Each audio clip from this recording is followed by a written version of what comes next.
स्वागत है गाइज आप सबका ट्रिगोनोमेट्री के सेकंड लेक्चर में। तो फर्स्ट लेक्चर में हमने ट्रिगोनोमेट्री के जो बेसिक्स थे वो हम जाने थे। इस लेक्चर में हम ट्रिगोनोमेट्री के जो प्रॉब्लम्स है वो करेंगे। एनसीईआरटी के जो एक्सरसाइज 8.1 है वो हम लोग करेंगे। तो एक्सरसाइज करने से पहले हम पाइथागोरस थ्योरम का कुछ थोड़ा रिविज़न कर लेते हैं, कुछ प्रॉब्लम्स कर लेते हैं ताकि हमें आगे जाके कोई दिक्कत ना हो। तो पाइथागोरस थ्योरम, जैसे मैंने फर्स्ट लेक्चर में ही बताया था कि जो पाइथागोरस थ्योरम होता है वो एक राइट एंगल ट्रायंगल का तीनों साइड्स के बारे में रिलेशन बताता है। मतलब अगर आपका दो साइड्स दिया हुआ है तो आपका तीसरा साइड आप पाइथागोरस थ्योरम को यूज करके फाइंड कर सकते हैं, निकाल सकते हैं। तो उसी थ्योरम यानी पाइथागोरस थ्योरम के बेस पर हम 2-3 क्वेश्चन कर लेते हैं। तो चलिए देखते हैं। हमारे पास एक यहाँ पे राइट एंगल ट्रायंगल दिया हुआ है और इनके कुछ वैल्यू दिए हुए हैं। ये नीचे का जो वैल्यू है यानी ये जो बेस है वो हमारा दिया हुआ है, मान लीजिए 12 सेंटीमीटर। हमारा जो लंब है यानी परपेंडिकुलर है वो दिया हुआ है 5 सेंटीमीटर। और हमारा जो ये हाइपोटेनियस है यानी कर्ण है वो हमें बोल रहा है निकालने के लिए। और ध्यान रखिएगा हमारा जो राइट एंगल है वो बी है, एंगल बी पर हमारा राइट एंगल है। और ये दो एंगल जो होते हैं वो होते हैं हमारे एक्यूट एंगल यानी न्यून कोण होते हैं। आप लोग पढ़े होंगे ज्योमेट्री में न्यून कोण क्या होता है और राइट एंगल क्या होता है, ये 7वीं-8वीं का चीज़ था। तो चलिए देखते कैसे निकाल सकते हैं। हमें ए बी दिया है, बी सी दिया है और हमें पूछ रहा है ए सी। तो हम पहले नोट करते हैं गिवन क्वांटिटी क्या क्या दिया हुआ है। तो गिवन दिया हुआ है हमारे पास, जो हमारे पास क्वांटिटी है वो ए बी है। ए बी वो दिया हुआ है 12 सेंटीमीटर। और हमारे पास बी सी है जो दिया हुआ है 5 सेंटीमीटर। तो हमें पूछ रहा है ए सी यानी हमें कर्ण फाइंड करना है। तो हमारे पास पाइथागोरस थ्योरम है। हम ए सी कैसे निकालते हैं यानी हाइपोटेनियस रूट अंडर दोनों का स्क्वायर कर देंगे यानी ए बी का स्क्वायर प्लस बी सी का स्क्वायर। तो ए बी का स्क्वायर प्लस बी सी का स्क्वायर, वैल्यू पुट करते हैं। ए बी की जगह रखते हैं ये ए बी 12 सेंटीमीटर, 12 का स्क्वायर प्लस बी सी यानी 5 का स्क्वायर। तो 12 का स्क्वायर हो जाएगा 14, 144 प्लस 5 का स्क्वायर हो जाएगा 25। दोनों को ऐड करेंगे तो हमारे पास आ जाएगा 169। और 169 का जो स्क्वायर रूट होता है, जो वर्गमूल होता है वो होता है 13। यानी हमारा जो हाइपोटेन्यूस आ गया ये हमारा आ गया 13 सेंटीमीटर। तो इस तरह से हम अगर हमें दो साइड्स दिया हुआ है तो हम तीसरा साइड्स निकाल सकते हैं। चलिए एक और क्वेश्चन कर लेते हैं पाइथागोरस थ्योरम पर, उसके बाद हम लोग बनाएंगे एक्सरसाइज। तो चलिए सेकंड क्वेश्चन देखते हैं गाइज। तो सेकंड क्वेश्चन में क्या है, हमारे पास एक राइट एंगल ट्रायंगल दिया हुआ है जिसमें राइट एंगल जो है वो क्यू पर है और कुछ मेजरमेंट्स दिए हुए जो ये देख सकते हैं। पी आर हमारा 5 सेंटीमीटर है और पी क्यू 4 सेंटीमीटर है। तो हमें पूछा जा रहा है कि आर क्यू क्या होगा, ये बेस निकालना है। तो जो गिवन क्वांटिटी है वो पर लिख लेते हैं। तो पी आर जो है वो है 5 सेंटीमीटर और पी क्यू हमारा है 4 सेंटीमीटर। तो हमें पूछा जा रहा है बेस यानी आधार पूछा जा रहा है। तो आधार निकालने के लिए हम अब यूज करेंगे पाइथागोरस थ्योरम वही से और लिखेंगे R Q equal to B यानी बेस रूट अंडर, फॉर्मूला लिखते हैं। जब कर्ण छोड़कर बाकी दो साइड्स निकालते हैं तो मैंने बोला था कि उसमें माइनस किया जाता है और पहले लिखा जाता है कर्ण वाला साइड जो होता है, जो हाइपोटेनियस का साइड होता है उसका स्क्वायर। तो ये हो जाएगा पी आर का स्क्वायर माइनस जो बच गया सो यानी पी क्यू का स्क्वायर, पी क्यू का स्क्वायर। वैल्यू पुट करते हैं। पी आर दिया हुआ 5 यानी 5 का स्क्वायर 5 का स्क्वायर माइनस 4 का स्क्वायर, पी क्यू हमारा 4 है। अब इसको सॉल्व करते हैं तो 25 हो जाएगा, ये हो जाएगा -16 और माइनस करने पर हो जाएगा ये 9, और 9 का जो स्क्वायर रूट होता है वो होता है 3, यानी हमारा जो बेस आ रहा है वो आ रहा है 3 सेंटीमीटर। अब यहाँ पे हम लिख सकते हैं 3 सेंटीमीटर, यही हमारा आंसर है। अब हम लोग एक्सरसाइज के लिए बढ़ सकते हैं, क्योंकि अब हम एक्सरसाइज आराम से कर सकते हैं, आसानी से कर सकते हैं। तो चलिए अब एक्सरसाइज करते हैं। तो चलिए अब हम लोग एक्सरसाइज बनाते हैं। मैं एनसीईआरटी से फॉलो कर रहा हूँ और एनसीईआरटी ही बना रहा हूँ। तो अगर आप लोग RS ग्रावली बनाना चाहते हैं तो आप RS ग्रावली बना सकते हैं, कोई दिक्कत नहीं। उसमें बहुत सारे प्रॉब्लम्स दिए हुए हैं, आपका प्रैक्टिस भी हो जाएगा। मैं आपको एनसीईआरटी से करवा रहा हूँ। देखिए 8.1 एक्सरसाइज एनसीईआरटी का क्वेश्चन नंबर 1 बोल रहा है, इन अ ट्राइंगल ABC, एक ट्राइंगल है ABC, मैंने एक ट्राइंगल बना रखा है। बोल रहा है right angle at B, right angle जो है यानी 90 डिग्री कोण B पर है। ये जो राइट एंगल है वो है B पर। ओके, अब बोल रहा है कि AB 24 सेंटीमीटर। अच्छा ठीक है, पहले हम ये राइट एंगल का हम नेमिंग कर लेते हैं। B तो राइट एंगल पर रहेगा, A और C हम कहीं भी लिख सकते हैं। A मैं यहाँ भी लिख सकता हूँ, यहाँ भी लिख सकता हूँ, मैं यहाँ पे लिखता हूँ A और यहाँ पे लिखता हूँ C। तो ये हो गया A और ये हो गया C। अब बोल रहा है AB है 20, यानी AB है 24 सेंटीमीटर, और हमारा जो BC है 7 सेंटीमीटर, यानी ये 7 सेंटीमीटर। ठीक है, ये दिया हुआ। और क्वेश्चन पूछ रहा है डिटरमाइन फर्स्ट साइन A और कॉस A। पूछ रहा है कि साइन A और कॉस A फाइंड कीजिए, निकालिए। ठीक है, तो एक चीज़ याद रखिए कि अगर कोई भी ट्रिग्नोमेट्रिक रेशियो निकालने के लिए हमें सबसे पहले वो तीनों साइड्स निकाल लेना पड़ेगा राइट एंगल ट्राइंगल का। जो तीनों साइड दिया हुआ नहीं है, 2 दिया हुआ है, तीसरा नहीं दिया हुआ है, हमें तीसरा निकालना होगा। तो सबसे पहला काम हमारा यही रहेगा कि हम तीनों साइड निकाल लें, उसके बाद जो ट्रिग्नोमेट्रिक रेशियो दिया हुआ है उसको फाइंड कर लेंगे। तो क्योंकि देखिएगा फॉर्मूला में आएगा, फॉर्मूला में क्या क्या आता है देखिए, साइन ए का फॉर्मूला में आता है हमारा P/H, और कॉस ए का फॉर्मूला में क्या आता है B/H। हमारा ये P है और ये B है, बट हमारा H नहीं दिया हुआ है। हम कैसे निकालेंगे, साइन नहीं निकाल सकते ना कॉस निकाल सकते हैं।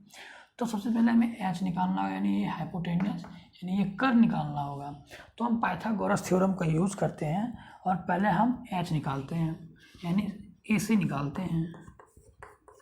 तो पाइथागोरस थ्योरम को मैं यूज़ कर रहा हूँ। यहाँ पे देखिए AC बराबर हो जाएगा आपका AB square plus BC square, AB square plus BC square. Plus में आप पहले BC को भी लिख सकते हैं और AB को बाद में लिख सकते हैं, कोई दिक्कत नहीं है। माइनस में आप नहीं लिख सकते, प्लस में आप इसको यहाँ लिख सकते हैं, इसको यहाँ लिख सकते हैं, कोई दिक्कत नहीं है, आंसर एक ही आएगा।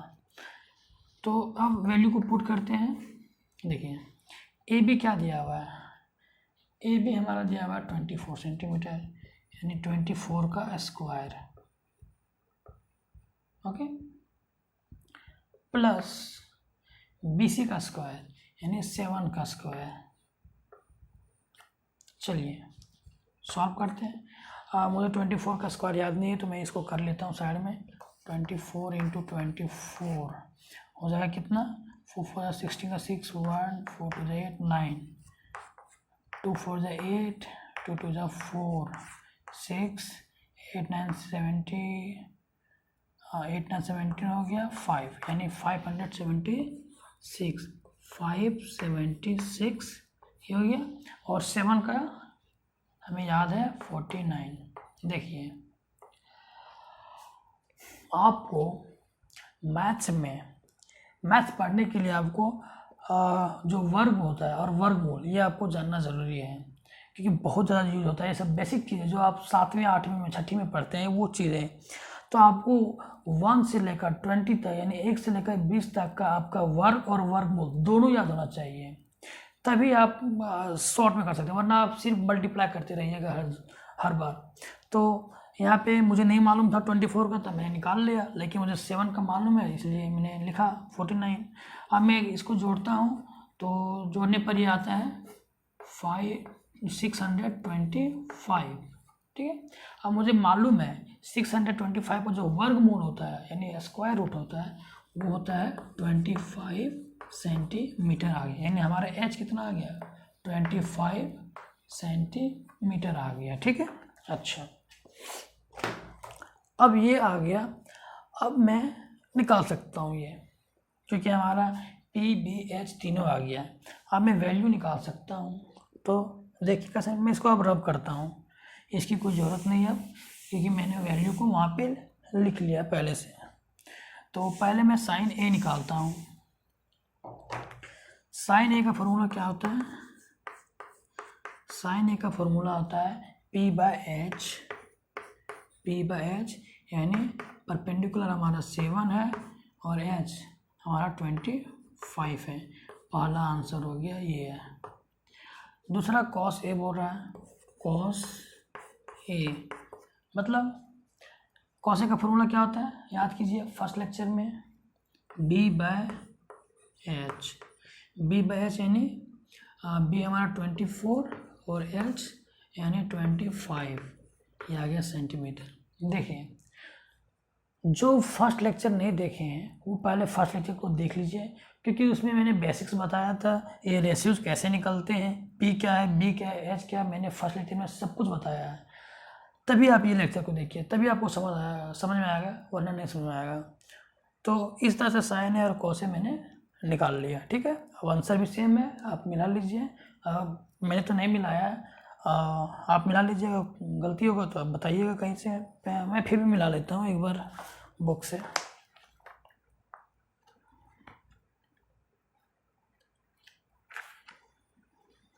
आंसर निकल जाओ।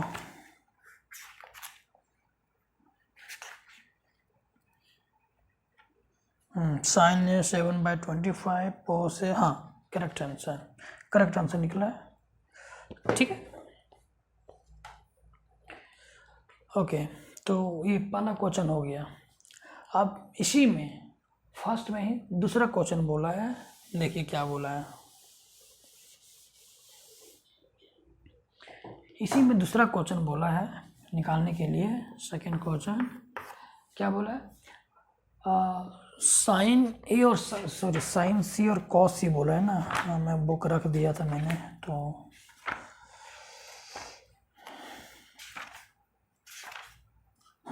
साइन सी और कॉस सी, साइन सी और कॉस सी। अब साइन सी और कॉस सी निकाल, देखो आइडेंटिटी तो वही है साइन और कॉस, फॉर्मूला भी वही होगा। साइन सी का हो जाएगा फॉर्मूला पी बाय एच और कॉस सी का हो जाएगा फॉर्मूला बी बाय एच। अब आप क्या करो, बहुत ही खुशी मन से पी का वैल्यू यहाँ से उठाएंगे, एच का वैल्यू यहाँ से उठाएंगे, रख देंगे, इसको भी रख देंगे, आंसर आ गया। जब आप आंसर मिलाने जाओगे आंसर मिलेगा ही नहीं। क्यों?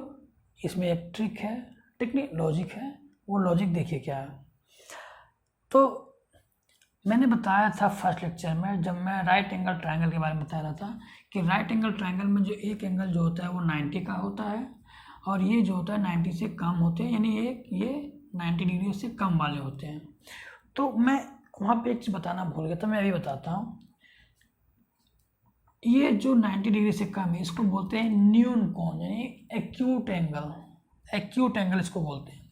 तो जिस एंगल का बात किया जाएगा ट्रिगोनोमेट्रिक आइडेंटिटीज, यानी साइन यहाँ पे सी का बात, पिछले क्वेश्चन में ए का बात कर रहे थे, ए का बात, ये एंगल वाला। तो जिस एंगल के बारे में बात किया जाएगा उसके सामने वाला हो जाएगा हमारा लंब, ठीक है। यानी ये हो जाएगा परपेंडिकुलर, ऑटोमेटिक ये हो जाएगा बेस, ठीक है। सेकेंड क्वेश्चन में हमारा आइडेंटिटीज के साथ कौन सा एंगल लगा हुआ, सी, ये, और ये भी क्या है 90 डिग्री से कम है, ये भी क्या एक्यूट एंगल है, मतलब ये भी क्या है हमारा एक न्यून कोण है। तो इसके हिसाब से इसके सामने वाला क्या हो जाएगा, ये वाला हो जाएगा हमारा लंब। अब ये बन जाएगा हमारा P, क्या बन जाएगा हमारा P, और ऑटोमेटिक क्या बन जाएगा B। समझ रहे हैं ना आप? देखिए अगर मैंने एक ट्रायंगल लाना भूल गया, मुझे लाना चाहिए था। एक ट्रायंगल मेरे पास, इस ट्रायंगल को मैं क्या करता हूँ, ऐसे पकड़ के ना ऐसे कर देता हूँ। तो अब ये कैसे बन जाएगा, देखिए ऐसे, ये ट्रायंगल ऐसे बन जाएगा, ठीक है। हमारा यहाँ बी तो रहेगा, बी तो चेंज नहीं होगा क्योंकि राइट एंगल बी पर बन रहा है, तो बी यहीं पर रहेगा। और ए हमारा क्या हो जाएगा, इसको मैंने ऐसे कर दिया है तो ए मेरा ऊपर चला गया, और ये सी मेरा ऐसे करके जब ऐसे घुमाएं तो ये आ गया सी नीचे। और हमारा एंगल पूछ रहा है सी, जो आइडेंटिटीज के साथ जो एंगल लगा वो सी है, यानी ये हो गया हमारा सी।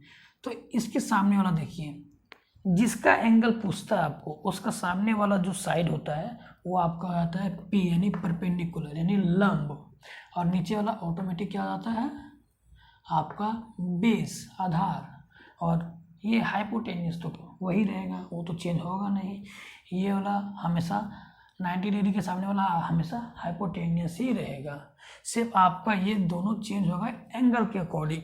यहाँ पे एंगल ए बोला था तो इसके सामने वाला ये हो गया आपका परपेंडिकुलर, ये हो गया आपका बेस। अब यहाँ पे इसको घुमा दिए, एंगल सी पूछ रहा है तो एंगल सी के सामने वाला, जस्ट इसके सामने वाला ये एंगल हो गया हमारा परपेंडिकुलर, ये हो गया हमारा बेस। ठीक है, समझ में आ गया। तो अब हम वैल्यू ये वाला यूज करेंगे। देखिए इसको मैं रब कर देता हूँ। अब ये हो गया हमारा P, यानी अब हो गया हमारा साइन सी के लिए हो गया, ये हो गया हमारा 24 सेंटीमीटर हमारा हो गया। अब लोग पहले जो P था 7 सेंटीमीटर, अब हो गया 24 सेंटीमीटर। अब ये B कितना हो गया, पहले B था 24 सेंटीमीटर, अब B हो गया 7 सेंटीमीटर।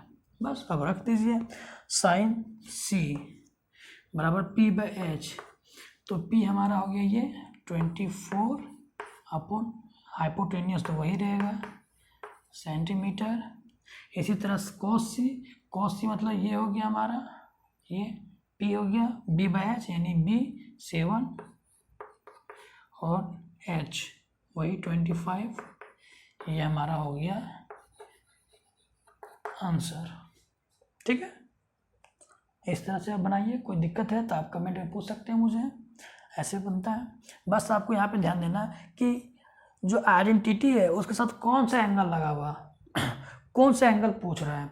ए पूछ रहा है तो उसके सामने वाला लंब ये लेंगे, सी पूछ रहा है तो उसके सामने वाला ये लेंगे, आपका चेंज हो जाएगा एंगल के साथ, ये आप ध्यान दीजिएगा। Okay,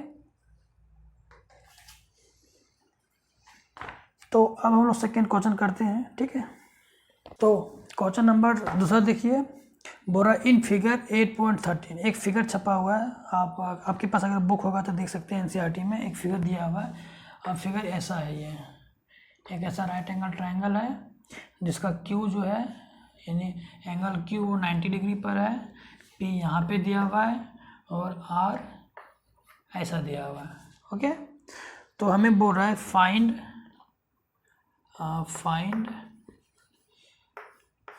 tan P minus cot R, यानी tan P minus cot R निकालना है। तो हमें क्या करना होगा, सबसे पहले tan P निकालना होगा, tan P, और हमें निकालना होगा कॉट R। दोनों का जो वैल्यू आएगा उसको यहाँ रख देंगे और सब्ट्रैक्ट कर देंगे, वो हमारा फाइनल आंसर हो जाएगा।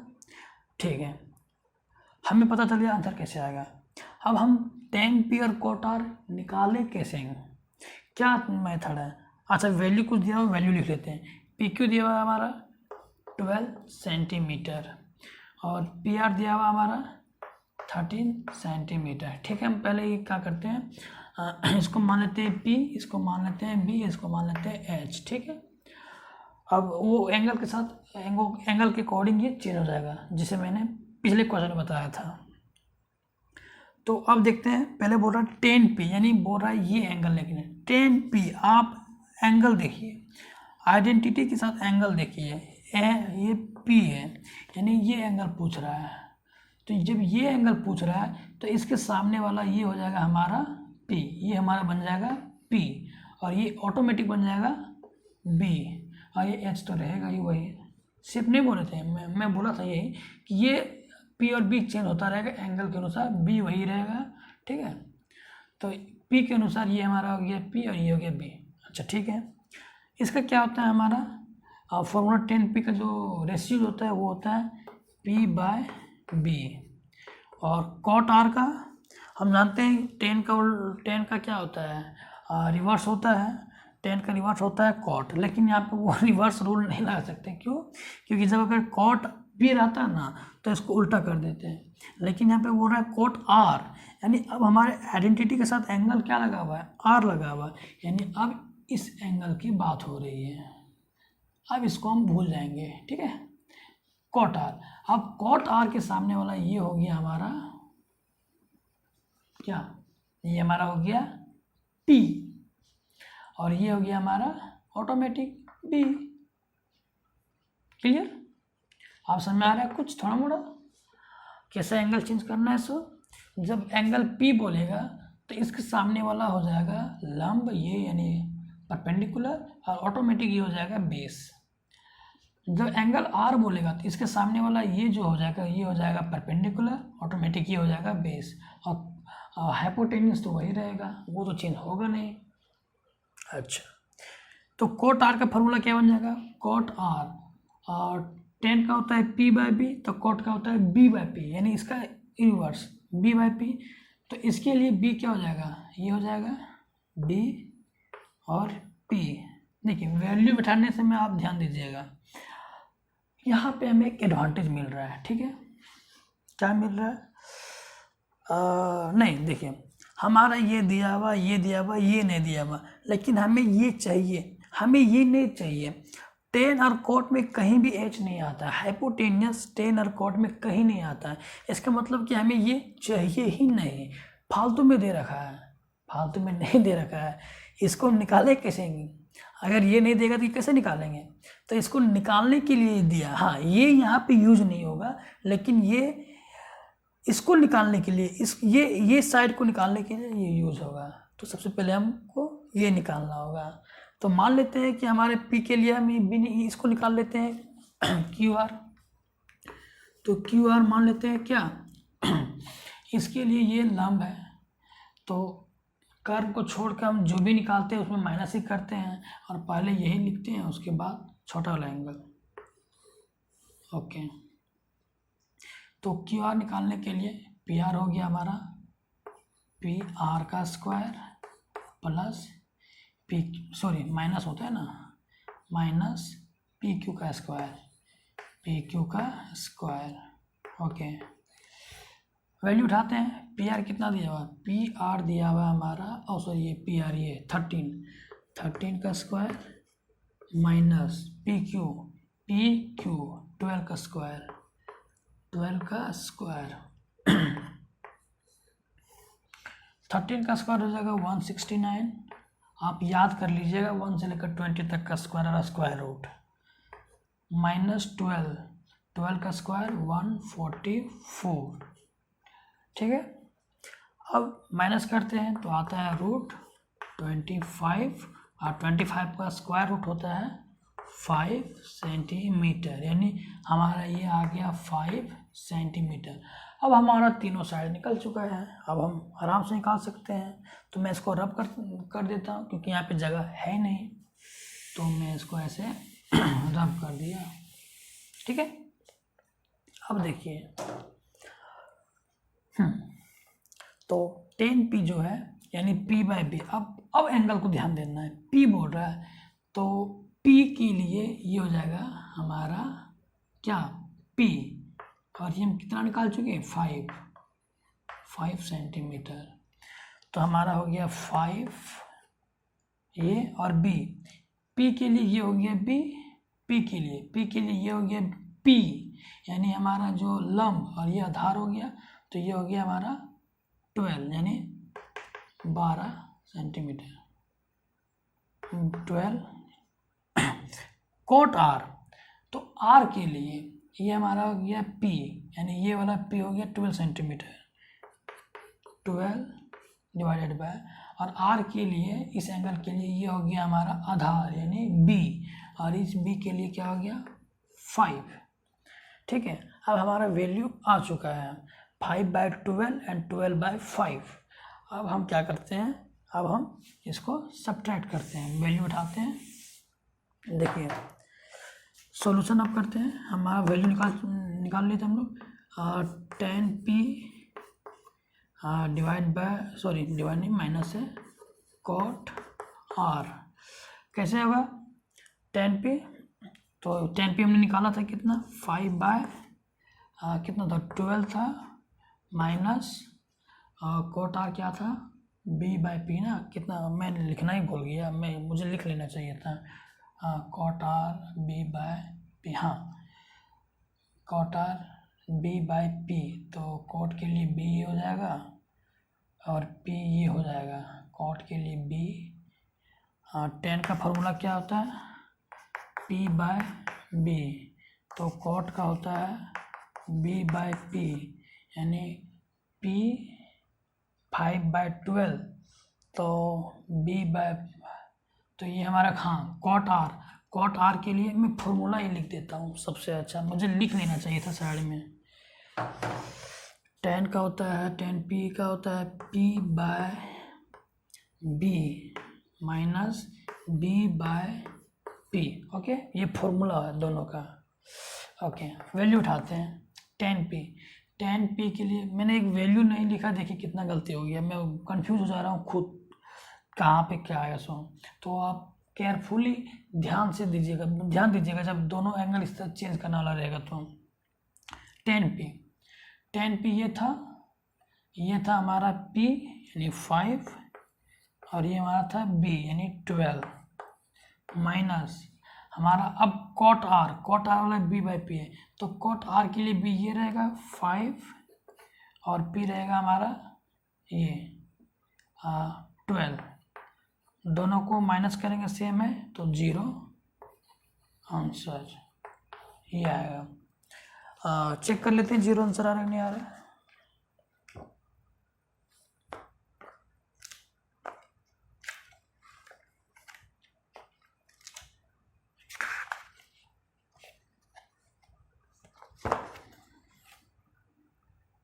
यस, सेकंड का 0 आंसर है, करेक्ट है। तो इस तरह से हमारा पहला और दूसरा क्वेश्चन सॉल्व हो चुका है। अब हमारा तीसरा क्वेश्चन क्या बोल रहा है, देखिए तीसरा क्वेश्चन आसान है, मैं नहीं बताऊंगा, आपको खुद से सॉल्व करना है, आपको प्रैक्टिस करना है, मैं सारा क्वेश्चन नहीं बताऊंगा, मैं सिर्फ हिंट कर देता हूँ थर्ड क्वेश्चन क्या बोल रहा है, मैं इसको रब कर देता हूँ, ठीक है।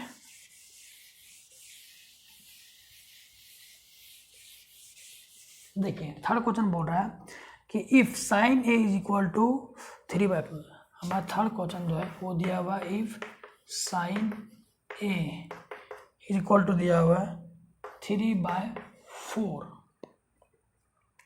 तो पूछ रहा है calculate cos A and tan है, तो हमें कॉस ए और टेन ए का वैल्यू पूछ रहा है क्या होगा, ठीक है। तो कॉस ए और टेन ए जो पूछ रहा है उस पर ध्यान दीजिए, उसका फॉर्मूला क्या होता है। देखिए अब यहाँ पे आपको एंगल में टेंशन नहीं लेना क्योंकि एंगल सबका सेम ही है, तो आपको ट्रायंगल बनाने की जरूरत नहीं है, उसको घुमाने का जरूरत नहीं है, जो है वो सही है सब। तो क्योंकि एंगल सेम है, इसमें भी ए तो टेंशन नहीं लेना एंगल का। तो हमारा कॉस ए जो कॉस का जो कॉस आइडेंटिटी का जो फॉर्मूला होता है, यानी जो रेशियो होता है वो क्या होता है, वो होता है b/h, और टेन ए का क्या होता है, यानी टेन का p/p, यानी हमें b चाहिए, h चाहिए और p चाहिए, यानी हमें p b h तीनों चाहिए, तीनों रहेगा तभी हम निकाल सकते हैं दोनों। देखिए ना b चाहिए, h चाहिए और p चाहिए। अच्छा, तो पाइथागोरस थ्योरम ये कहता है कि हमारे पास दो साइड होने चाहिए, तो इस तरह आप निकाल लीजिए फॉर्मूला लगा के। ओके, कहाँ से मिलेगा दो, हमें दिया गया साइन ए का फॉर्मूला क्या होता है p/h, लंब बटा कर्ण होता है ना साइन का, तो वही p/h दिया हुआ है, यानी हमारा P दिया हुआ है 3, H दिया हुआ कितना 4, P दिया हुआ हमारा 3, H दिया हमारा क्या 4। ओके, अब हमें सिर्फ क्या निकालना, हमें बच गया सिर्फ B। B कैसे निकाल सकते हैं, बस बेस निकालने के लिए बड़ा यानी हाइपोटेन्यूस का स्क्वायर माइनस जो बच गया P का स्क्वायर, यहाँ से वैल्यू पुट कीजिए। देखिए H का वैल्यू यहाँ पुट करेंगे, P का वैल्यू यहाँ पुट करेंगे, सॉल्व करेंगे, B का वैल्यू निकल जाएगा। B का वैल्यू निकलने के बाद यहाँ पे B का वैल्यू उठाएंगे, H दिया हुआ है, cos A का वैल्यू आ जाएगा, P का वैल्यू हमें दिया हुआ है 3, B का वैल्यू हम निकालेंगे भी, जो निकाले सो यहाँ पुट करेंगे, P/B tan A का वैल्यू हो गया। इस तरह से हम cos A और tan A निकाल सकते हैं। तो ये आपको करना है, ये आपके लिए होमवर्क रहा, ठीक है, ये आपके लिए होमवर्क है, ये आपको करना है। अगर आपसे नहीं बनता है आप कमेंट कीजिए, मैं आपको सॉल्यूशन बताऊंगा, मैं आपको कमेंट में ही बता दूंगा कैसे करना है इसको। तो और नहीं बनेगा, ज़्यादा कमेंट आएगा तो मैं इसको फिर से बता दूंगा, कोई दिक्कत नहीं है। तो आपने देखा 2 तरह के क्वेश्चन, क्या आपका ट्राइंगल में 2 साइड्स दिए रहेंगे, उसके थ्रू आप तीसरा साइड निकाल के आप जो क्वेश्चन दे रहा है उसको सॉल्व कीजिए, या फिर आपका डायरेक्ट एक रेशियो दिया हुआ है उसके थ्रू आप तीसरा साइड निकालिए और जो रेशियो पूछ रहा है वो आप निकाल सकते हैं। अब हम लोग नेक्स्ट क्वेश्चन देखेंगे, ठीक है। इस लेक्चर में हम यहीं तक करते हैं, नेक्स्ट क्वेश्चन जो है अगले लेक्चर में करेंगे, ठीक है।